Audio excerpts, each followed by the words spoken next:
Today Samuel and I are engaged in a little lazy stump removal. But while that is happening, I have a couple of citrus to plant.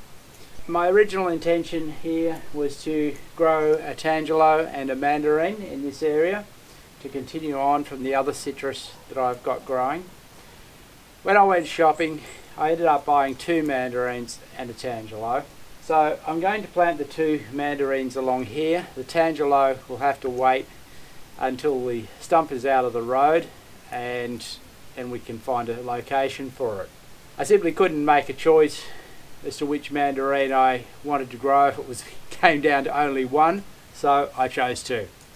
What I've got to plant here today is an imperial, which is this one. I like the imperial for its flavour. And I've also got a Japanese seedless for the younger seedless generation. The Japanese seedless is not really a variety that I know. I'm simply growing it because it is seedless and the children will probably be more accepting of it. Now, planting these is a fairly simple process. The location though that I've chosen here, which is in my chook pen or chicken run as most people might know it, I've found to be the absolute best location to grow citrus.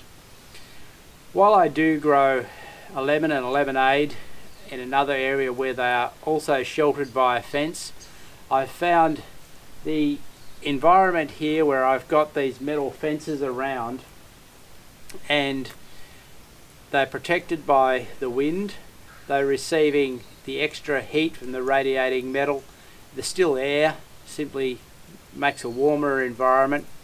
Here in Tasmania, where it's a cool climate, now don't mistake that, it's cool, not cold.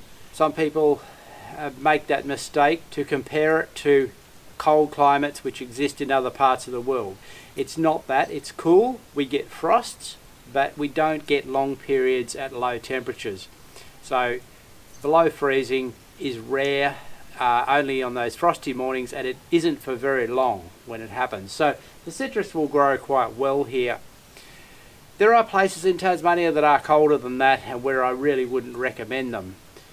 But in this environment they do quite well. And there's a second reason why I choose the chook pen. The general recommendation in fertilising citrus is that they should be fertilised every season or 4 times a year. But there are those that suggest that really citrus do even better if they're fertilised, say, at least every month. Well, my experience here is that because the chooks like to hang out, so to speak, during the day under the citrus trees and fertilise them every day, daily, they actually really flourish. They really love that constant feeding. Being surface root feeders, that constant fertilisation from the chook manure is really great, and so that's why I'm planting them here today, and I expect that they really do just as well as the grapefruit that I've got and Tahitian lime, as well as I've also got another tangelo and an orange that are doing just fine.